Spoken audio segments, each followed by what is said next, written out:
Have you ever noticed how a few hours of waiting for someone to get back to you can feel like a huge rejection, even though objectively they haven't rejected you?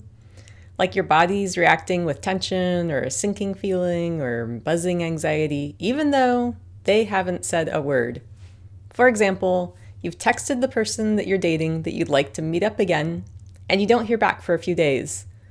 Or you've been dating for a few weeks and you go to make plans for the weekend and then you don't hear back until it's too late for you to make other plans. So now you either have to find a friend who's free last minute or find something to do on your own. And then the story that you tell yourself is that they should have let you know sooner, or they didn't prioritize you, or they're just not that invested in the relationship. And all of these may or may not be true, but there's no way to know because you can't reach them, let alone have a conversation about it.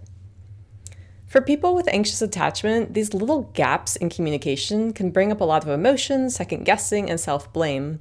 And even as a thoughtful, self-aware dater, you might have found yourself in similar scenarios where you're waiting for an answer and you're wondering, what is the silence actually about?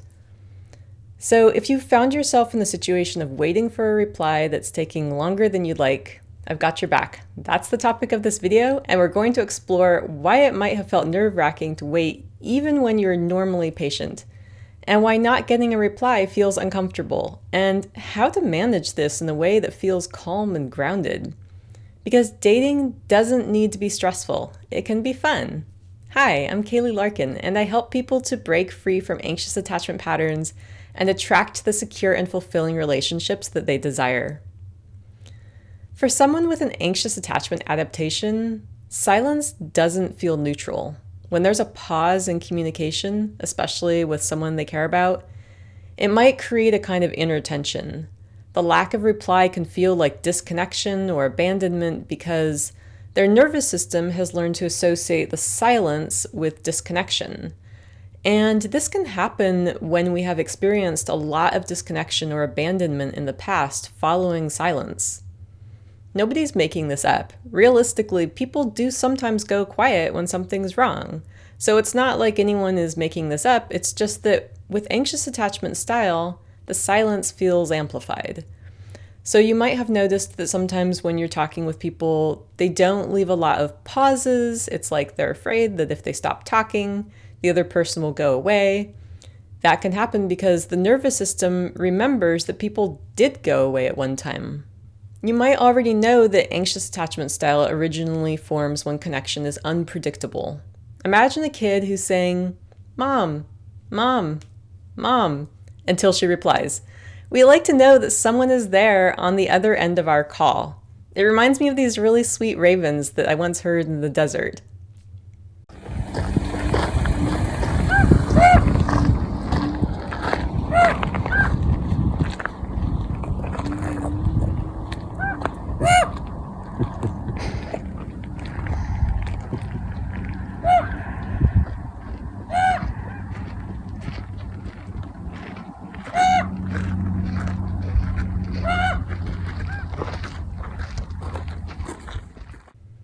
If love or attention has ever felt inconsistent, even little gaps in contact can bring up some uneasiness for us. This could show up somatically in the body, like a restless feeling or a need to check one's phone. Somebody might wonder if they said something wrong, or if something changed, or if they were just somehow too much. So what's happening when someone goes quiet and we stress out? Is this neediness or clinginess? No, it's our system seeking out stability.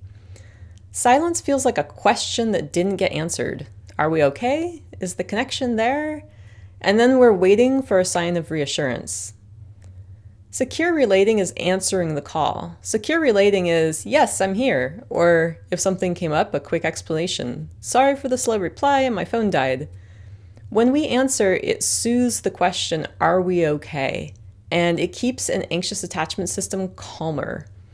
This is a useful note for people who lean avoidant. If you lean avoidant and you want your partner to be less anxious and need less reassurance, reassure them. It's not going to make them need more reassurance. It's actually going to make them need less because they trust that you're not going away. So doing this will help them trust you more. And for the person who feels like the silence means they lost interest or I did something wrong, that could be true, but it could also be true that you're relating with someone who leans more avoidant than you do. It doesn't necessarily mean abandonment. It might mean they have different habits and preferences, and their attachment system is used to a different rhythm of relating. So instead of focusing on the other person and wondering why they haven't responded, it's actually more helpful to shift your attention inward and notice what meaning you're making out of the situation.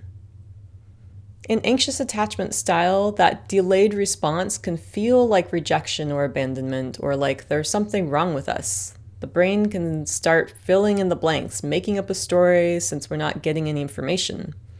And the body responds as if there's something wrong, like someone might get discomfort in the muscles, or a sinking feeling in the stomach, or those anxious butterflies.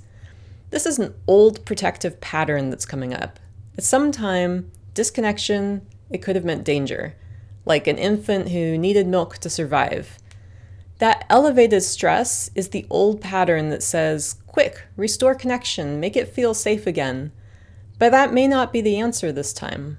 For example, if you lean anxious and a partner leans avoidant, reaching out repeatedly might just make them delay further because their own nervous system gets overwhelmed.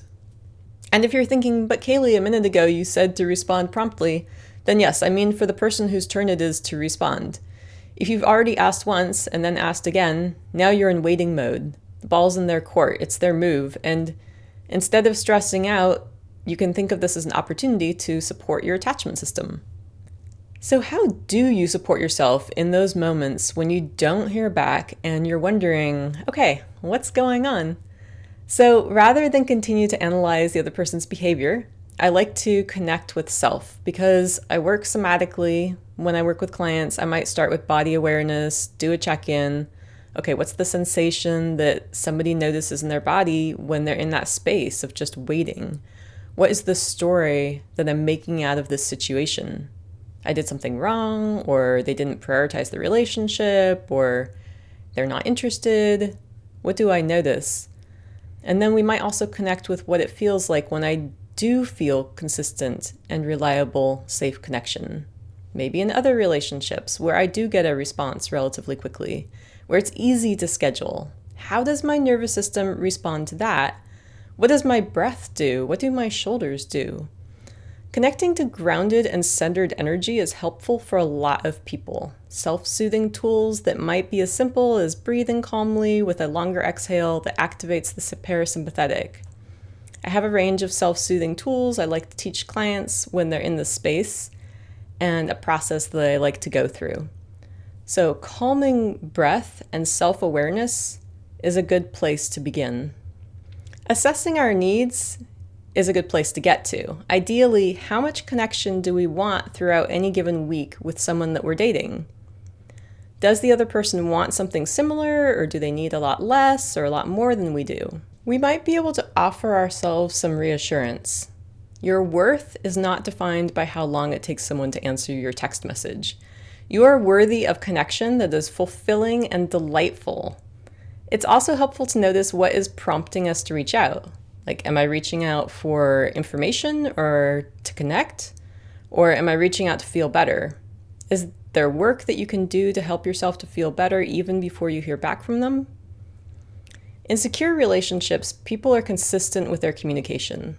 They typically respond to each other promptly, though of course that will vary based on schedule and sickness and other factors. Secure partners aren't perfect, but they're responsive over time. Their tendency is to be responsive because they know that long delays aren't good for connection. So they check in regularly with their partner, and they typically are able to adapt their partner's preferences some as well. While anxious partners might worry they can't get their needs met, and avoidant partners might ignore needs entirely or believe they have to meet them autonomously, secure partners take a cooperative approach. They believe they can get their needs met and help their partner meet their needs.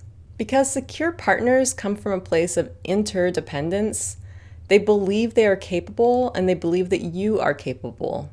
And because of this, they might not always respond right away, but they usually do. They still need some space sometimes, but the overall feeling of the connection is reliability.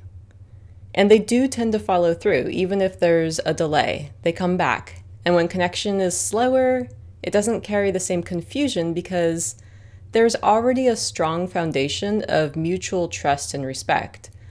So when the relationship is secure, there's no guessing what your partner's thinking, guessing what your partner's feeling. It's safe for you to ask, and then it's safe for them to tell you. So is it easier to be in a secure relationship? Yes.